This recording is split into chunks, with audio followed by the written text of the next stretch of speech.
Street, then turn left. Good morning, guys. Here's a quick run that I'm actually gonna show you bits and pieces of it, and hopefully I can be able to give you a full picture of what a morning shift, especially daytime morning shift, feels like. It feels a lot more relaxed. It's not much pressure, but the thing is, because everything is lit outside, it's daytime, everything seems to be actually really cool, way a billion times better than it's supposed to be. This was supposed to be a 5-hour run. It's supposed to be a 5-hour run, but according to what I've got in my itinerary, I got 21 packages, and they're going close to the place that I just picked them up. So they're going closer to the station, so I think I lucked out a little bit. Every once in a while that actually happens. You may go in for a 3.5 hour shift, and then you end up getting a 2.5 hour shift, depending on the availability and stuff. And I think the time you actually signed in also matters a lot. But what is going to go ahead and happen, I'm going to be showing you guys bits and pieces of this, and hopefully I could give you a clear, cool picture of what the entire morning shift looks like. It's about 6:56 in the morning right now, and I'm out. I just got my load. I loaded everything in my little small car, and I'm just hitting the road. And I'll be back to show you guys exactly what happens when we get to the fast stop and all that stuff. My fast stop seems to be only 11 minutes away. That's 7.8 miles away from where I am picking up, and that is a very sweet deal, especially for the time that I am working now, vis-a-vis what I did last night, because I started 7 p.m. to work, and I was coming from this place about 35 to 45 minutes away from Boston, and it took me right in the middle of the center of Boston with about 27 packages, and it was supposed to be 3.5 hours, but it ended up being almost 4 hours 15 minutes. So every once in a while you could lock out, every once in a while you could get dipped into deep water, but it is actually all cool. This is how we work, and this is section number 1. So I'll be back to show you guys when I get into the place that I'm supposed to be delivering, and we can get a clear picture of what this feels like. So I'm coming up to the fast stop, and turn right onto Judson Street. Yeah, I'm gonna be there in 3 minutes, so I just wanted to come back and check in and show you guys that it's actually cool. Like, in only 11 minutes you could be at your fast stop, and it's just a morning shift. And these are the things that we actually look for. Every once in a while you want a shift to be like that. You want a shift to be taking you closer to where you picked up, or closer to home, or whatever the hell that could be in your own words. But it's really interesting that it could be a morning shift with a very beautiful weather like it is right now. You just saw the sunrise over there, but it also brings you closer.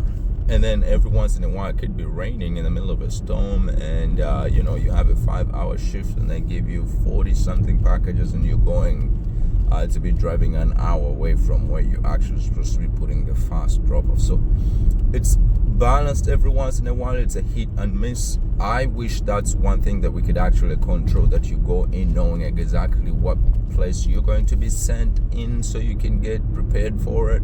Unfortunately, Amazon Flex does not work like that as of now. When we show up, we don't know exactly where we're going to be sent out, and you just figure it out as soon as you get your turn load, left onto Terrell Road, and try to scan it in. This is when you're actually going to realize where they're going to be sending you, but you don't know ahead of time where you're going to be sent. So that's also another thing. So you have to mentally prepare for yourself to go anywhere. You have to have enough gas. You have to have a snack if you need it.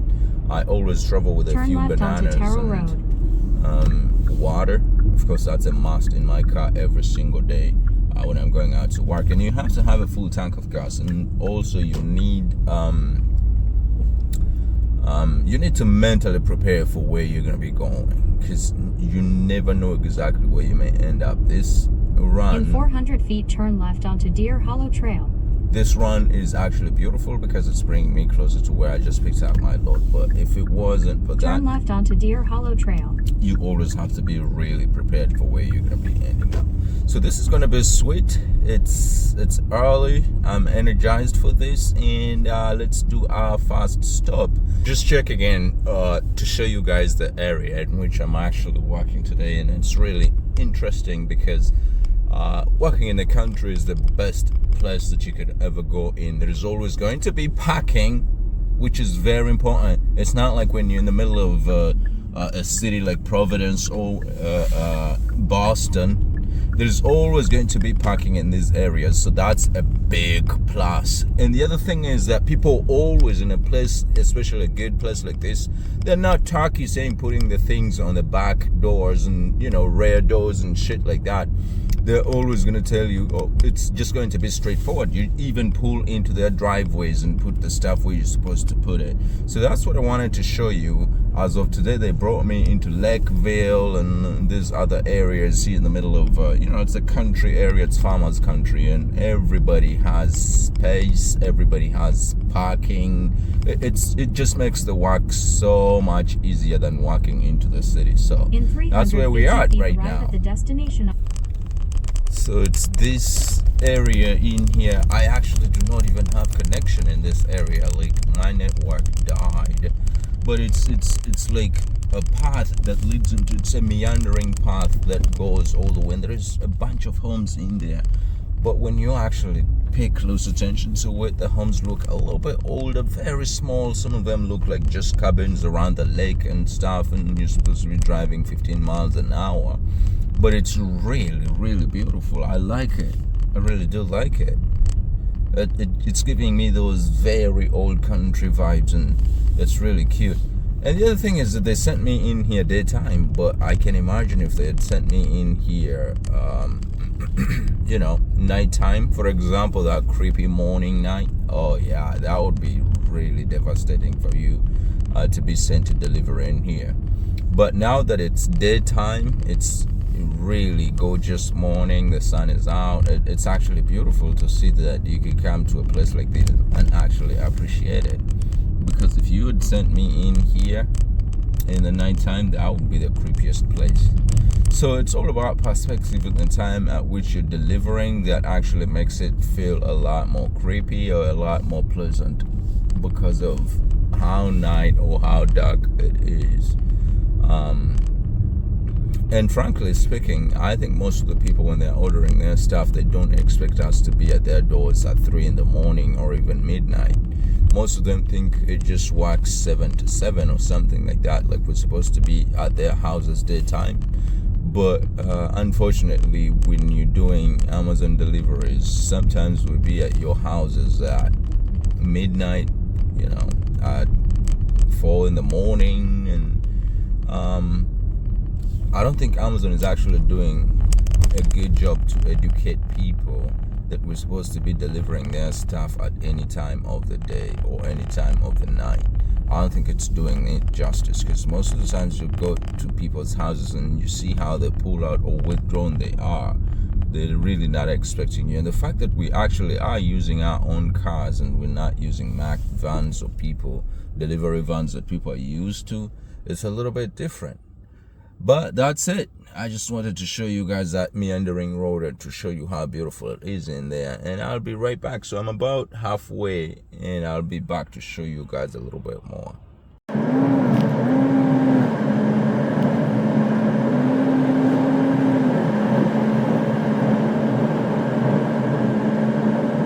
And this is actually the final run. It was really well seated that I had a couple of them that were kind of 15-17 minutes away, but the fact that I had fewer packages going to my last one, which is package number 22, and I'll be all done with this. It was supposed to be 4 hours and I did it in about 3 hours and some change. And I arrive at the destination on your right, 31 Water Street. That will mean that I've actually pocketed a very good $130 for this run. So let's go ahead and I'll show you what happened at the end. So to me, this is what a successful run looks like. A successful run is when you finish your work and you're actually literally just 30 minutes away from your house, because I have 20 miles away from my house. That's 30 minutes drive.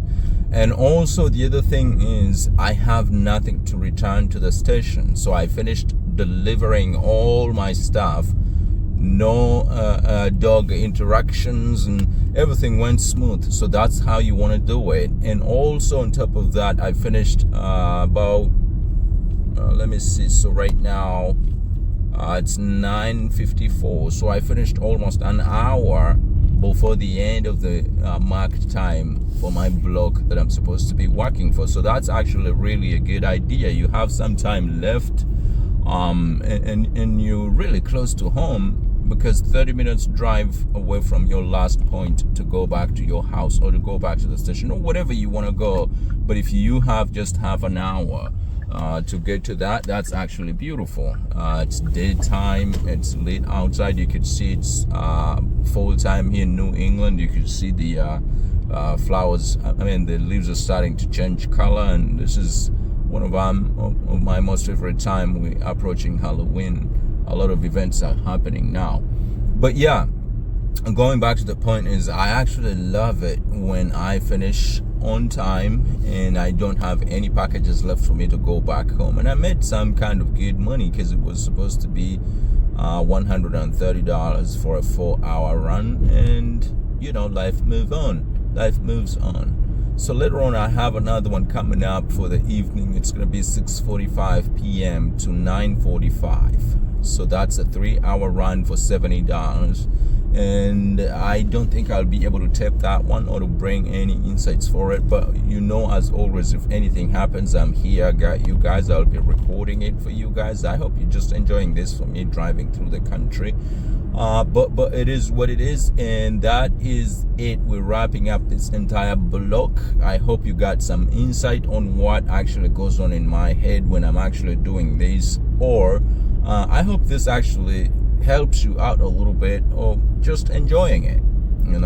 Let me know in the comment section what you guys are up to, how your work day feels like, if you flex, what it feels like, and also if you DoorDash or Uber, what that feels like. One thing I like mostly about this Amazon Flex thing is that when you say you're going to go for a 4-hour run and it's $130, you rest assured, if you make it to the station on time and sign in on time, either way you're gonna get that $130. They're either gonna send you out to work and you're gonna go through the route like we just did, or if there is no staff to hold for you to do work, you still are gonna get paid. So there's that guarantee, which is not the same thing with DoorDash or Uber or even Lyft. You cannot say that I'm going to be guaranteed of $130 in 4 hours or less. That's not happening. So you may show up for Uber, and 4 hours down the road you have a very whopping $100 or $80. You're not guaranteed. With Amazon Flex, you are guaranteed. Even if you have mechanical problems in the middle of the way and you have to return the stuff, you still are gonna get paid your $130 if you sign in on time. The only time you don't get paid is if you cannot make it to the station where you're supposed to be picking up stuff on time. That way you will not get paid. So that's it, guys. Thank you so much for watching. Thank you so much for listening, and I'm hoping and waiting for your insight in the comment section below, guys. Let's keep the conversation going. It's Kay here, and I'm signing out for Kay's Road Treasure. I'll see you guys in the next video. Bye bye for now.